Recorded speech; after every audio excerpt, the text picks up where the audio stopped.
Welcome to the Greg Bennett Show. I'm your host, Greg Bennett, and this is part 2 of the brilliant conversation with the extraordinary Alistair Brownlee. And in part 2 of the episode, Alistair gives his predictions for the Tokyo Olympics, and he discusses how the sport of triathlon has changed over his years in the sport. We discuss the duel between Jan Frodeno and Lionel Sanders, and he gives us his prediction on who he thinks is going to win.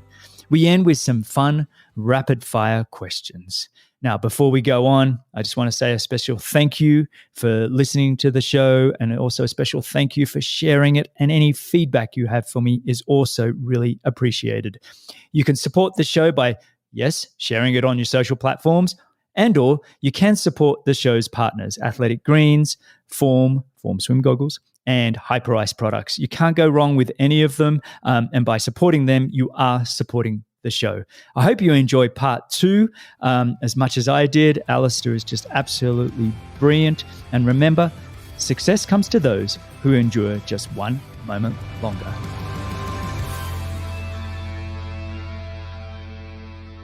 A quick mention of the show's partners. These are all great companies and products that I use daily. If you want to support the show, you'd be doing me a massive favor by supporting these brands. You can get 10% off all Hyper Ice products using the exclusive Greg Bennett Show discount code GREG21 at checkout. Go to hyperice.com and use code GREG21. A quick reminder to do yourself a favor and sign up to Athletic Greens. Athletic Greens also makes a great gift for any family member or friend. So sign up now and get a free year supply of vitamin D and 5 free travel packs with your first purchase by visiting athleticgreens.com/Greg. Again, that's athleticgreens.com/Greg. If you want to see all your key metrics like pace, distance, stroke rate, and heart rate while you swim, you need the Form Smart Swim Goggles. Go to formswim.com/Greg. That's formswim.com/Greg and get $15 off, or you can use code GREG2021 at checkout. I want to discuss the Olympics coming up. Tokyo Olympics, the British men only had 2 spots on the starting line. How does it feel for you to be left on the sidelines for these Olympics? Well, yeah, I think it's been a really tough 2 or 3 months. I went from being in a place where I was actually really fit and kind of believing that I was in a really good place to actually compete after some kind of ups and downs over the last few years, to getting this injury out of nowhere. So the last 3 months were really kind of tough, and the last few weeks have been kind of a relief to get over it and move on in lots of ways. So yeah, actually at the moment, as it stands, I'm actually really looking forward to being on the side of the course and watching the race, and it's going to be a fantastic race to watch. Yeah.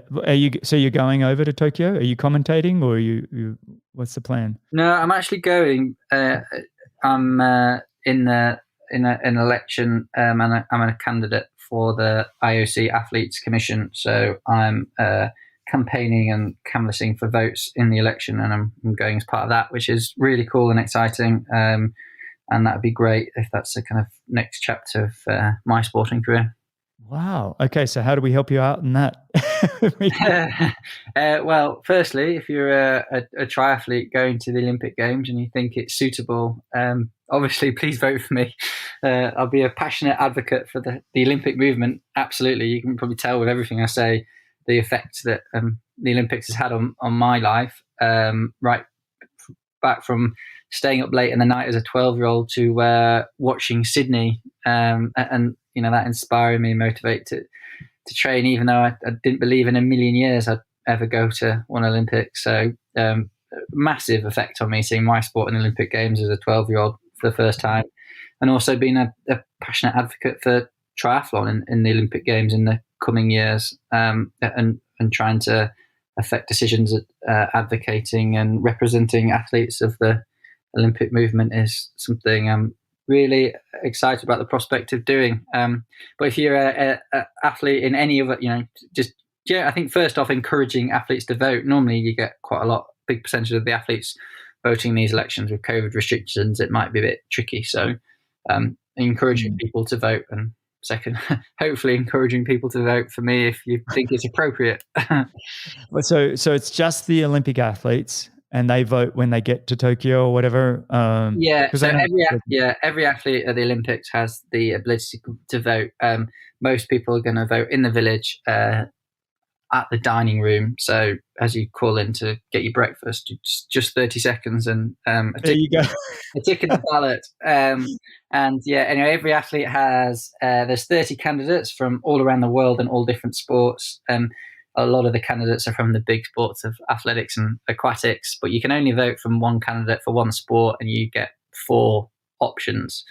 By encouraging people, for me to be one of those 4 options is fantastic. Being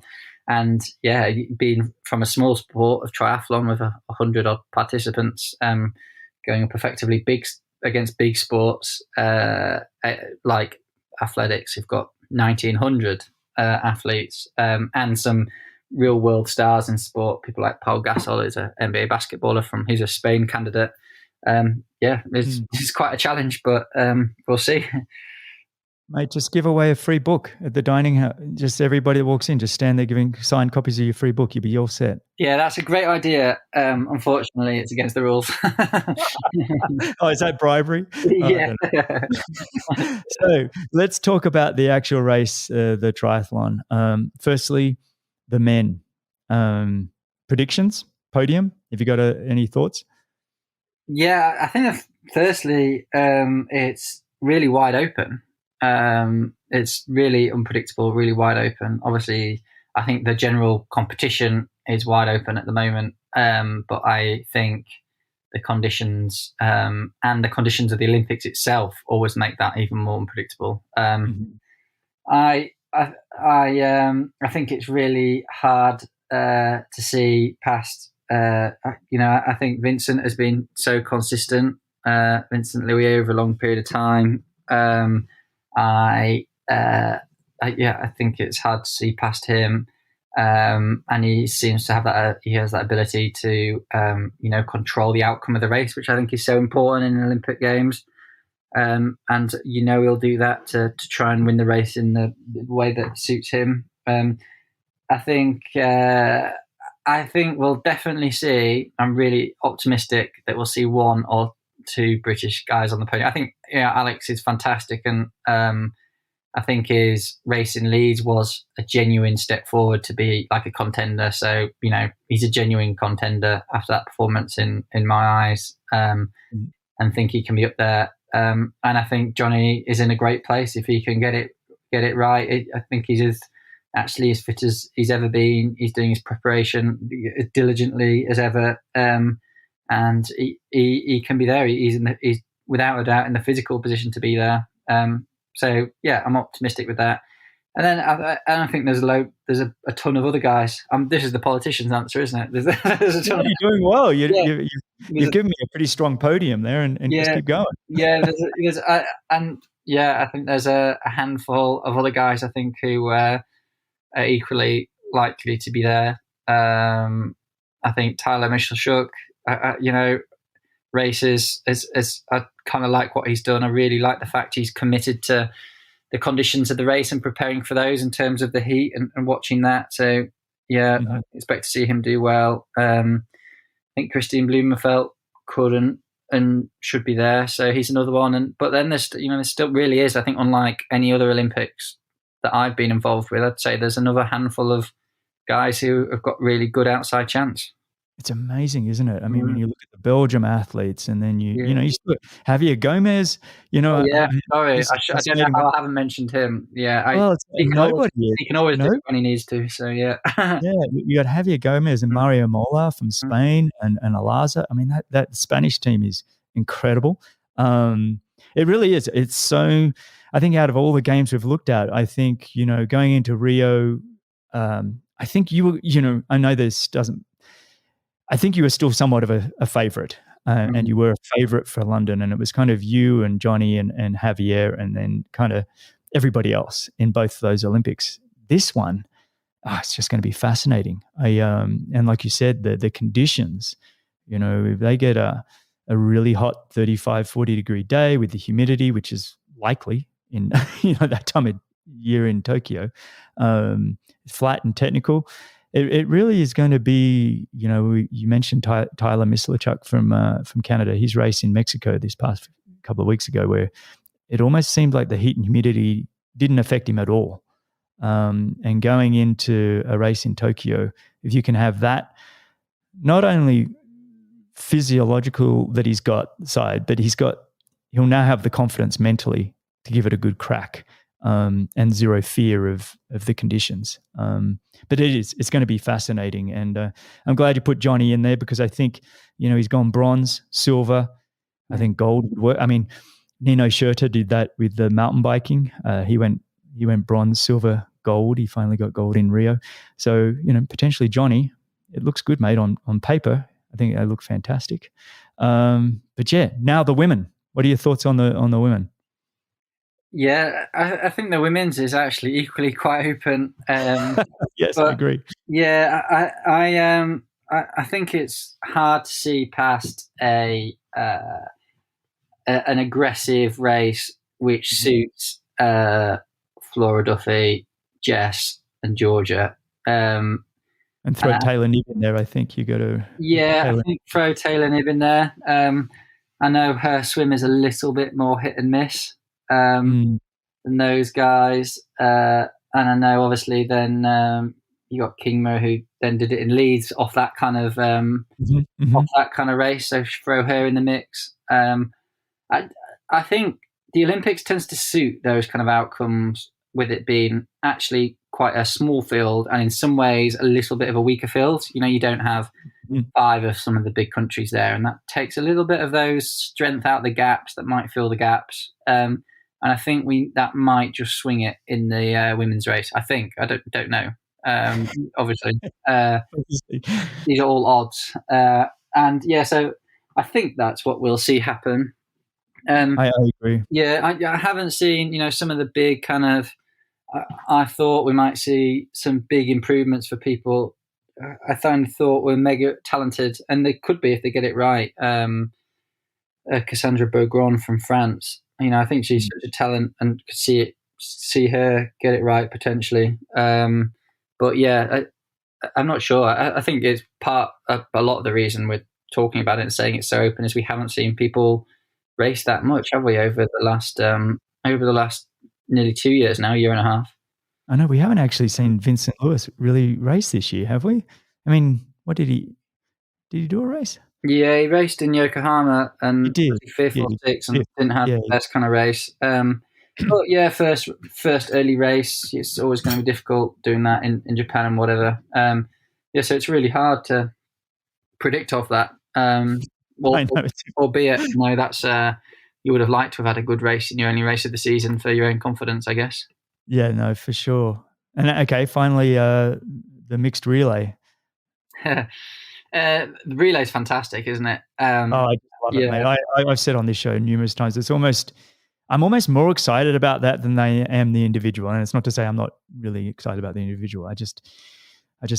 I wish we could have had that when I was going 25 years ago or whatever. And I just think it's brilliant. I wish I had it when I was going a few years. Yes, I know. I thought that might have been a reason you were going to get put on the team. But, with your injury and everything, it wasn't the case. But so what do you think? Yeah, well, I think in some ways that's less open. It's really hard to see past France as the overwhelming favourites for that. They've just got a really robust team, and it doesn't matter, if you have Vincent or Dorian Connix on the last leg. I don't think there's many people who can beat them, and it's tough. Both fantastic over that distance and fantastic at swim, bike, run, with a relatively robust team to get there. I think it's hard to see past them.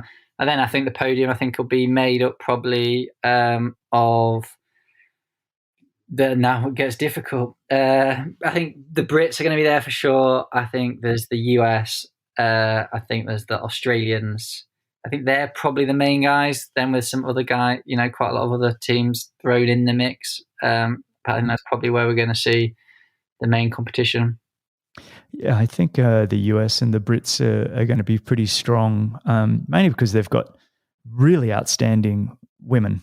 And not to say they don't have outstanding men either, but You need to make sure that those two women can really be. I feel like the differences between the women are still greater than they are between the best men. I think the differences we're talking with the best men are anywhere from 5 to 10 seconds, whereas with the best women, we're looking at more like that 5 to potentially 20, 25 seconds. Yeah, I agree. It basically gives you more opportunity to do more on the women's legs, I think, is the, No, but I think you and I agree on that. I think it is probably the French's race to lose.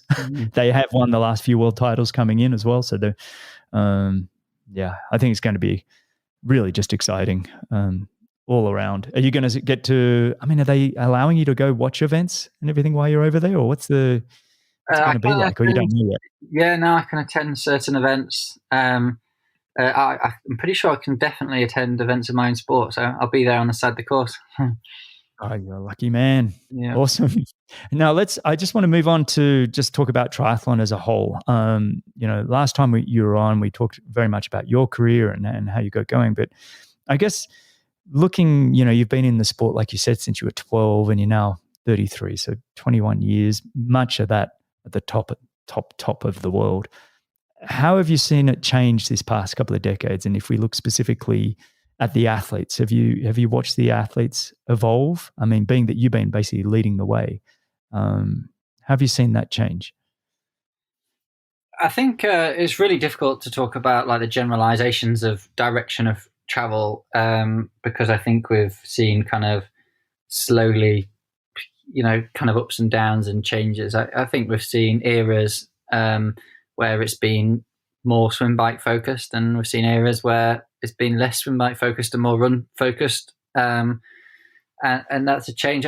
Yeah, I think in general, in my really first part of the career, it was probably a little bit less swim bike focused and more run focused, and then that kind of switched up a little bit, and in general then became more bike focused, and it has maybe swung back a bit over the last few years, but the bikes still tend to be relatively on, and that's a kind of route of challenge. And it kind of similar things in the women. I think you saw it maybe a bit more swim bike focused, then a bit less, and then there seems to be a bit more swim bike focused now in terms of how the races are raced. But in terms of the athletes themselves, I think you just see athletes come along over time, and it's a bit of the chicken and the egg. I think it's really difficult to tell whether athletes are the product of kind of the general tactics, or the tactics are the products of particular athletes. Actually, I don't really know. But yeah, we've seen kind of athletes come and go, and I think it's really hard to look at specific changes to say whether things are faster or not, things are more aggressive or not, the bikes are harder or not, the runs are faster or not, or whatever. It'd be fantastic to put that in context. I'm just not sure you can. Is there any athletes that stand out to you that affected your career more than others? Anybody that's taken you to beyond where you thought you could go? Yeah, 100% Javier. When for a lot of years, for a long time, World Series in and out, I was racing him every single week.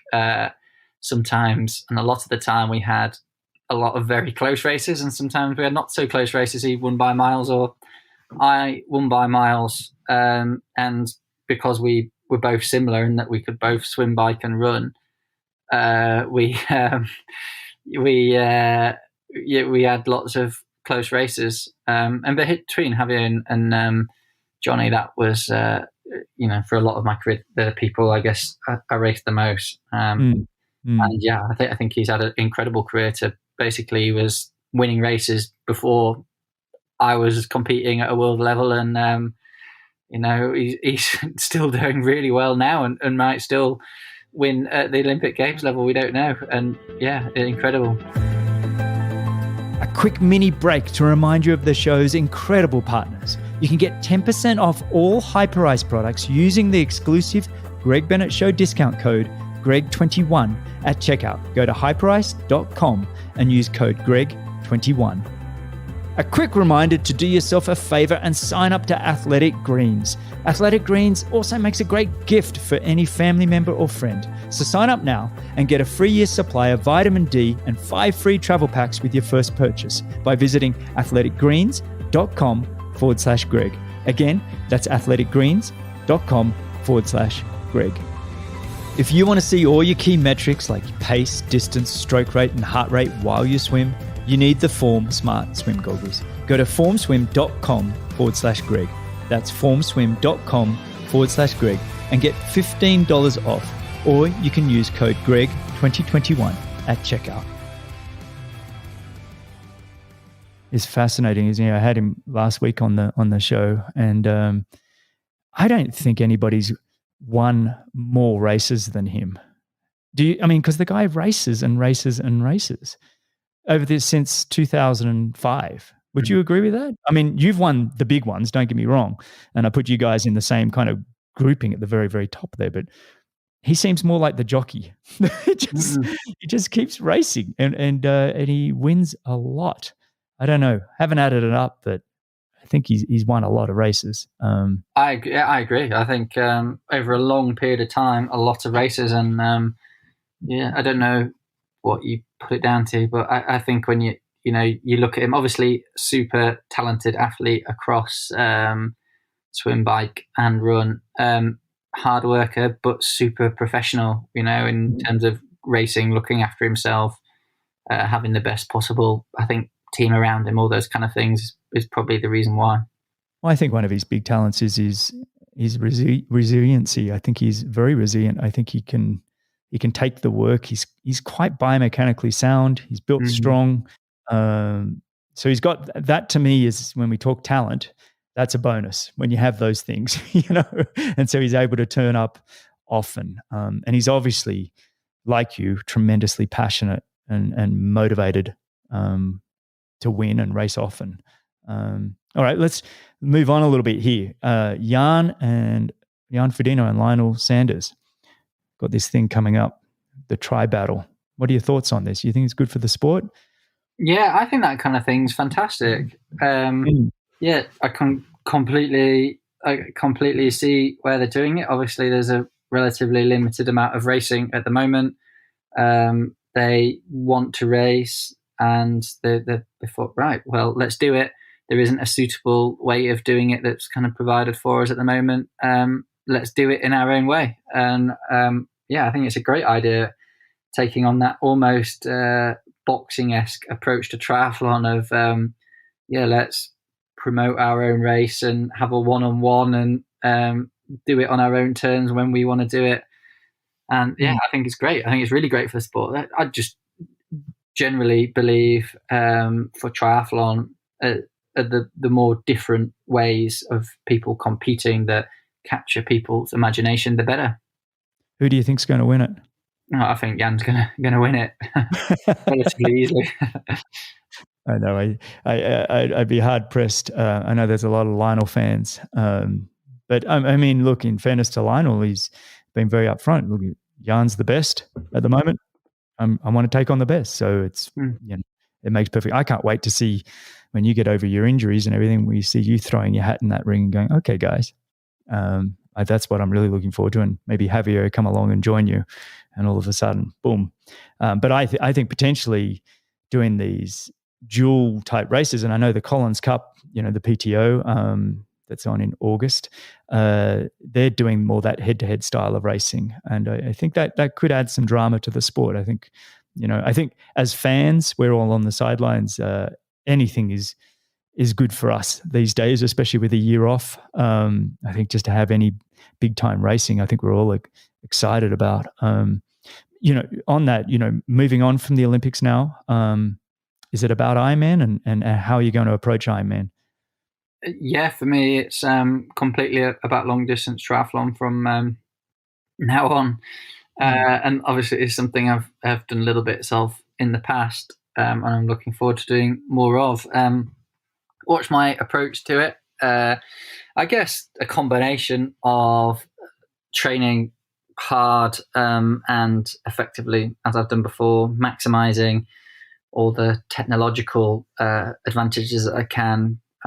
Fastest bike, most aerodynamic position that I possibly can, fastest trainers now, etc., etc. And yeah, and something I feel like I've hopefully learned about a lot. I've just picked up a lot of what I needed to pick up to be successful now. You know, I raced in Kona. It was really my first proper Ironman. And then by the time I raced a month later in Australia, I feel like I kind of mostly nailed an approach to Ironman in terms of a preparation for it and my strategy, pacing, nutrition on the day. And yeah, thankfully I've got that in the bank and I've done it. And yeah, I'm really looking forward to applying that to top level competitive racing. Oh, I can't wait to see you. What do you think you're missing when it comes specifically to Kona? Is it all around the nutrition and the hydration or heat? Or what is it?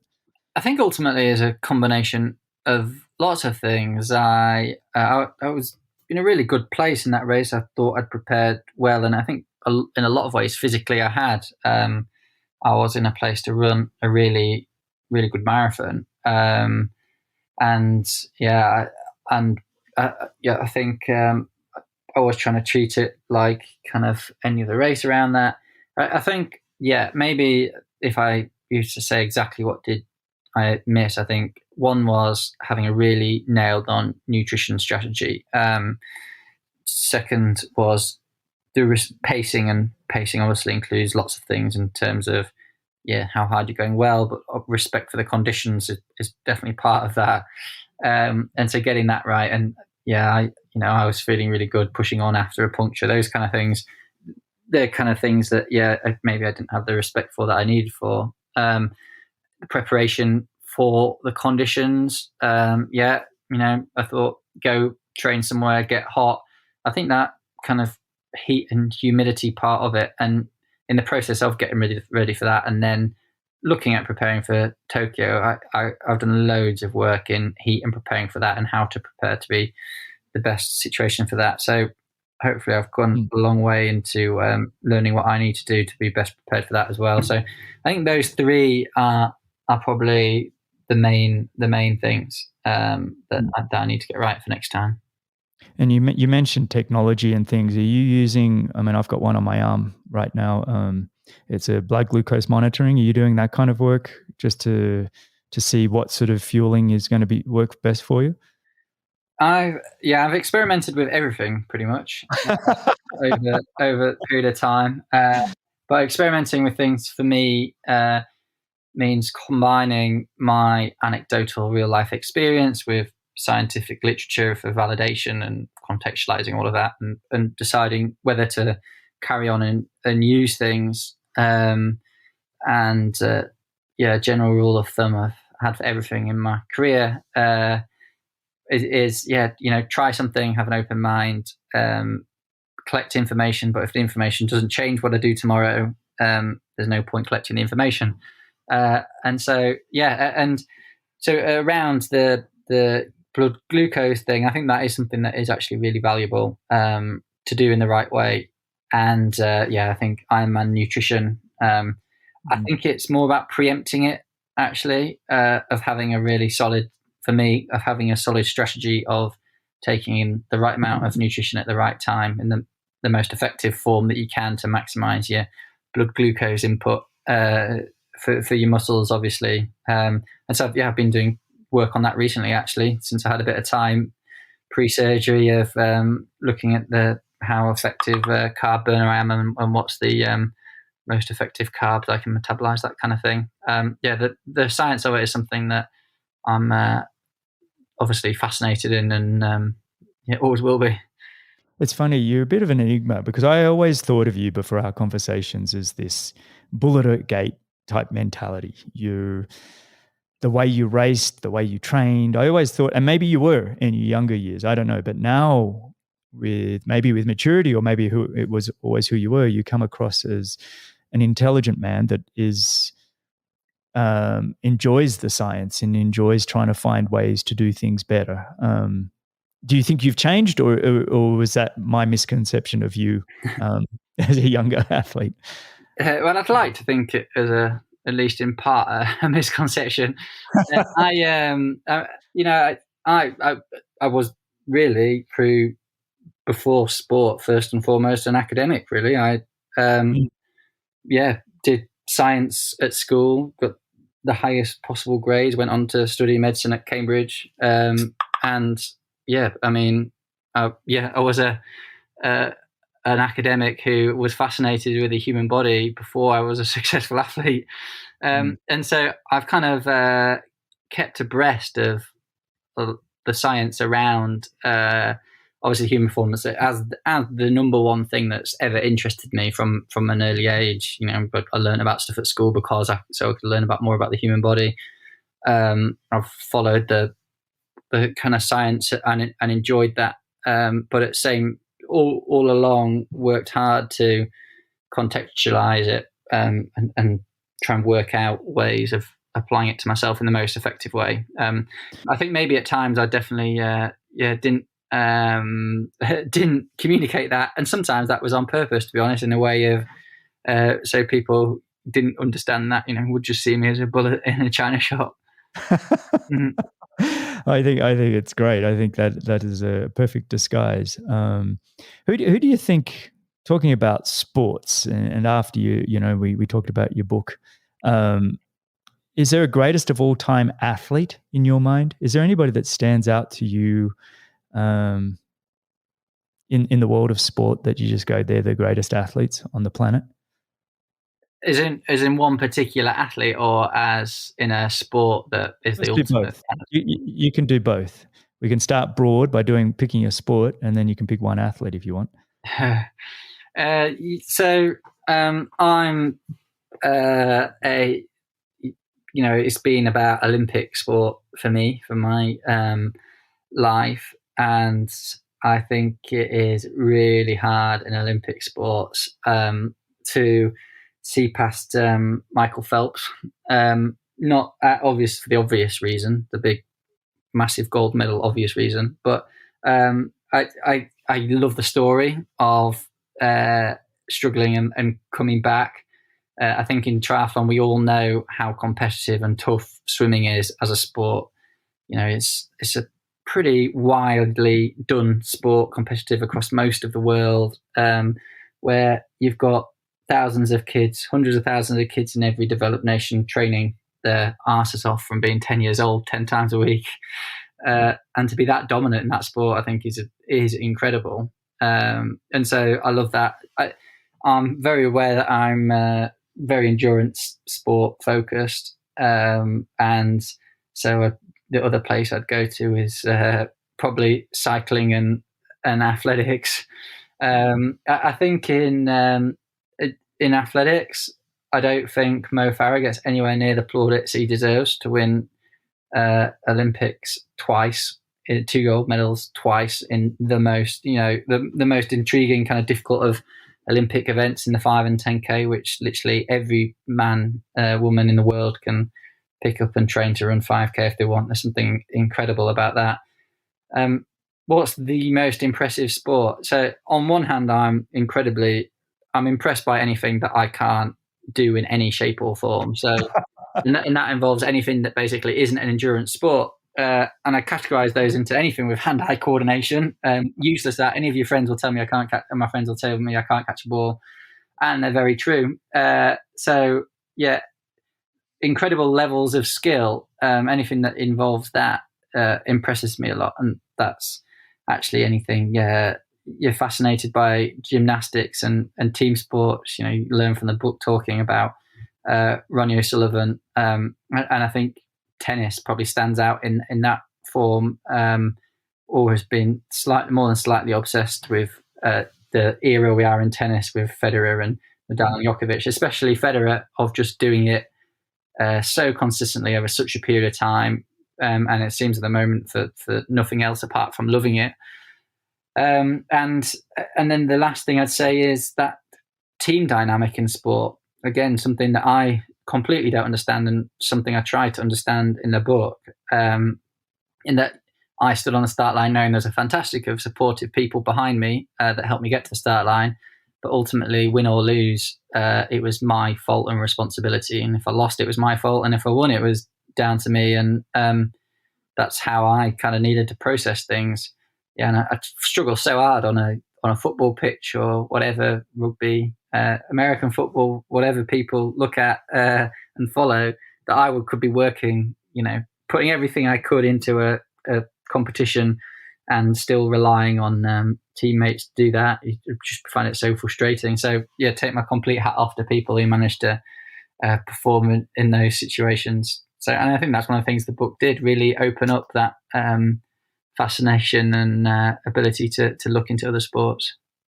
I think the book, like you talked about with the team side of things, and I thought that was fascinating with a lot of the athletes, and they were all okay with it. We're all in it together, and and it was almost, you left it reading some of that going, oh, that would have been really cool to have that real team camaraderie that in an individual sport. Yeah, we do have our team, and we surround ourselves with the right people, but having somebody performing alongside you. I mean, I guess you to some degree had Johnny a little bit. I don't know. You're still individuals, and like I mentioned earlier when we were going through the book, you were still ruthless against each other. But it was having that a little bit, I guess you guys got. I want to end with just some questions. The first one, what is one tip that you can give for people on just how to optimize their lives? Is there anything that stands out to you? Yeah, and it's a really boring one, consistency. Love it. Yeah, I think there's everyone I spoke to for the book project and me, myself, there's just so much value in life in knowing what you're doing when you get up in the morning, doing that, taking great pleasure in the repetitiveness of doing simple things really well. Mm-hmm. Great answer. And if you could sit down and have a coffee with any living person, who would it be and why? I mean, you've done the book, but is there anybody else in that you would love to just sit down and have a conversation with? Yeah, it would probably be in the political sphere now. I've been fantastic. It's been great to speak to loads of great sports people, and that's something I'd like to do more of in the future. But yeah, politics. If you put me on the spot entirely, whoever you say in this, you're going to get loads of people hating. No, not at all. Don't be silly. I've had several people mention Biden, Obama. I don't think anybody's mentioned Trump. Maybe. Yeah, that would take some guts, wouldn't it? But anyway, it definitely wouldn't be Trump. It'd be some combination. In Britain, we haven't had any particularly standout prime ministers, but I'd love to sit down and talk to actually our current one, Boris. But if the combination of that and actually I've just read, I read loads of books, try and read a book a week. I've recently read Obama's autobiography, and one of the best, but for someone who doesn't really like autobiographies, that's one of the best books I've read. Interesting. We'll have to go check it out. But all good ones, mate. I think I can understand why you'd choose all of those ones. Now I want to finish up. Here we go. These are 12 fun rapid fire questions, which I've started doing, which I really enjoy. So you happy to do that? Yep. Let's go. All right, here we go. What were you doing right before this conversation? I was on another interview. Oh, get out. I'm sorry, mate. All right. 2, if you could go back in time, what would you tell your 18-year-old self? To really make the most and enjoy every kind of high in sport. Mm-hmm. Good. And okay, you read a book a week. What's the last book you read or the book you're reading right now? I'm reading a couple of books. I'm reading something by Black Swan by, can't say his name. He's called Nicholas Taleb. He's a economist. Mm-hmm. The book before that, what was the last thing? Oh yeah, I've been dipping in and out of Obama's autobiography. What else have I been reading? another book called 10 Things We Don't Know, I think is the title, which is just about kind of things around that we see in the world around us, but we don't immediately kind of understand. I like it. I'll put those in the show notes, everyone. What's the largest animal you could wrestle to the floor? A really small one, because I'm really not very strong. So I don't know, a small dog. Good luck. I love it. Okay, outside of being a triathlete, what would you do for a day? Now it would be, I still love being active. So on the chance of doing something for a day, it would be like gravel riding or mountain biking or a long run right out in the Yorkshire Dales. Okay, which decade of music is best? 90s. Anything in particular stand out?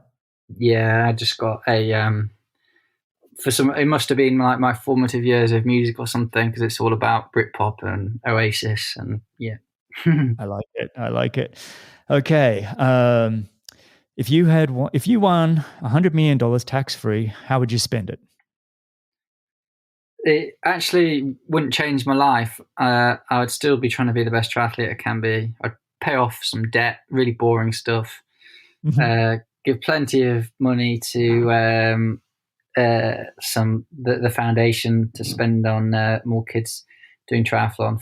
In our foundation, about £10, so whatever, a few more dollars, pays for a kid to do a triathlon, the first ever triathlon, come for a day and do a triathlon experience and go away with bits of equipment and stuff. So that's a lot of kids doing triathlon in the UK. Brilliant. I'll put that in the show notes. So I'll just look up. Can you send me a link or I'll find it? Yeah, the foundation. Yeah. Perfect. I like that, mate. Well, Javier Gomez said last week that he's going to give, I think he said 50 million of it back to professional triathletes for prize money. So there you go.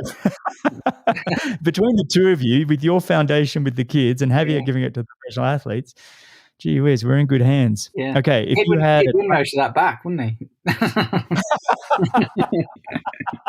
Yeah, I see what he's doing. Yeah. If he races every weekend for the next 20 years, he's going to win it again. Oh, that's great. Okay, if you had a time machine, would you travel to the future or back to the past? Just one or the other. That's a very ambiguous question. Yeah, it is. You know what? I'm going to take it out because a lot of people don't like this one. But give me your response anyway. Yeah, I'd travel to the future. Okay. Anywhere in particular? Anywhere or when? When? I guess any when. Yes. Yeah, I don't think actually too far. I'm thinking like probably a distance that's kind of interesting, like 25 years or something, without it being so, because if you travel hundreds of years, it's going to be so abstract. You've got no idea what's going on. I love it. Okay. Here's another, a little bit trickier, this one. What lesson have you learned the hard way? And how would you help others avoid that mistake or lesson, if we want to get it? Is there anything that jumps out that you kind of were like, ugh? Well, I'd say, looking after your body to try and avoid injury, but it's evident maybe I haven't learned that well. But yeah, I think one of the problems is you're always you're kind of dealing with a different body. So one thing that worked last year doesn't work anymore with a body that's a year older. So yeah, I think it's really important to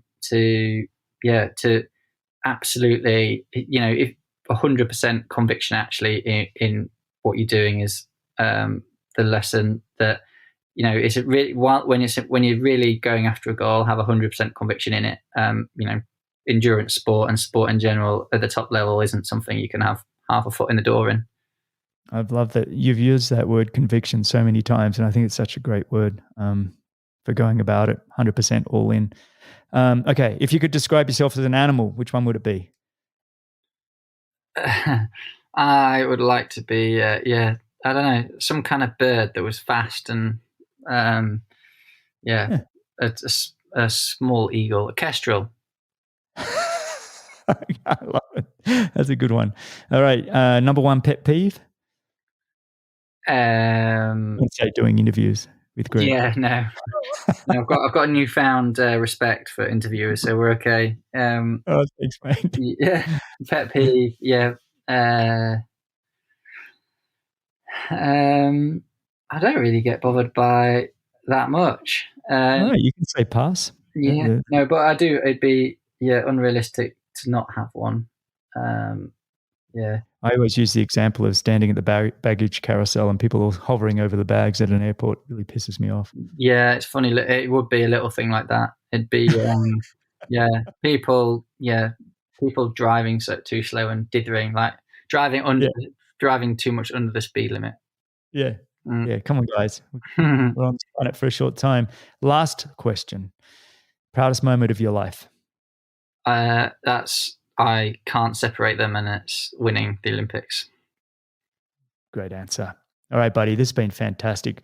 Just quickly, what's next for you? Recover from this and get back training, and goals for the end of the year, Kona? Or Yeah, absolutely. Recover from this, get back training, going to Tokyo, which is going to be brilliant to be on the other side of the fence, and train hard for long distance goals later in the year. Mate, this has been absolutely fantastic, and I can't thank you enough for just coming on and just sharing so much. You book Relentless, which is out now. I'm saying that even though we're pre-recording, but it is, by the time this episode comes out, it is out now. Do yourself a favor, everybody. Go grab that book. It's absolutely fantastic. So well written. And just it's inspiring in itself. So go check it out. Alistair, mate, thanks for coming on. I really appreciate it. Yeah, thanks very much. Thank you for having me. Yeah, cheers. And everybody else, you can see all the show notes and timestamps and coupon codes and everything at bennettendurance.com/media. Thanks again, Alistair. Stay on the line, mate. Cheers. Thanks a lot for listening. If you enjoyed the show, your support would truly be appreciated. You can visit the Patreon page, or you can subscribe with your podcast app of choice. Don't miss the next episode, so subscribe and be notified. For show notes, if you want to know more, please visit bennettendurance.com. I'm Phil Liggett, and on behalf of Greg Bennett, here's to the next time, and I hope you will join Greg again very soon.